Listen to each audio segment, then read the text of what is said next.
Hello, this is Eric Bryant, and I'm excited today to spend some time with a new friend, Jennifer. How are you doing today? I'm doing great. It's so great to be here and to get to talk to you. Yes, we first met during the Explore God series here in Austin. It was a real honor to be part of a panel with you and to hear more of your story. For those who don't know, Jennifer Fulwiler, she writes at conversiondiary.com, and you have a new book out, which I definitely want to talk about, something other than God. But for those who don't know you, um, tell us a little bit about your journey. You have a very unique story. Great. Yeah, I was actually a lifelong atheist. I have no childhood memories of believing in God.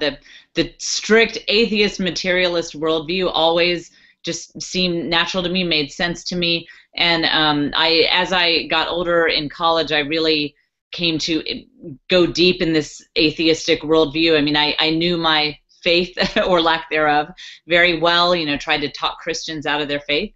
And then I started asking questions. I started to see a lot of intellectual inconsistency in the atheist worldview. I began to see that it was incomplete and that it was missing a lot. And so I went out to search for truth. And my non-practicing Christian, totally fallen away husband and I said, let's just find what is true. And we came to see that, that Jesus guy that I kept hearing about, there was actually more of a compelling case for him than I realized. And so we both became Christians.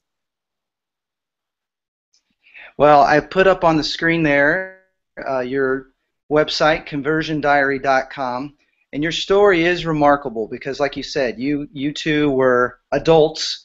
This was something you decided. I mean, certainly, perhaps part of your background as well, but you were quite outspoken about atheism. And there was, you gave us a shortened version, but there was a story you told at the Explore God panel. I'd love for you to at least give a glimpse of that. I can't remember if it was your first child or your second child, but when you basically had this overwhelming sense of there must be more holding that little baby. That's right. Eric, what happened was I had always said that humans are nothing more than randomly evolved chemical reactions, and all that we call, love and just all the great heroism of the ages and all that kind of thing, that it all came from nothing. It was nothing more than chemical reactions in our brains. And when I held that baby and I looked at him and I experienced that love that I felt for him, it made me think that atheism did not have the lexicon to fully capture the human experience. When I looked at that baby and I said, "Oh, isn't he the cutest little bunch of randomly evolved chemical reactions?" I thought, like, I don't believe that this is true. And it's not that I don't want it to be true. It's that I don't believe that it is true. And so I write about that in the book, that was this profound moment of realizing, I think this is all false, this atheism thing. Well, and I wanted to show a copy of the book here, Something Other Than God. It's just came out. Maybe it's a little better from afar there. But tell us a little bit about why you decided to write it. I know for you it was a 5-year journey. Long journey. Who should pick this book up? What are some things that you hope people will get out of it? Well, that's a great question. So God did something really interesting in my book. He sent me a literary agent who is not a believer himself. My literary agent doesn't have any particular faith. I think he's maybe, I think he might practice Buddhism a little bit, and he lives in San Francisco. And so he said that he would represent the book, but it had to be entertaining enough that he would enjoy reading it. And he even said, don't water it down.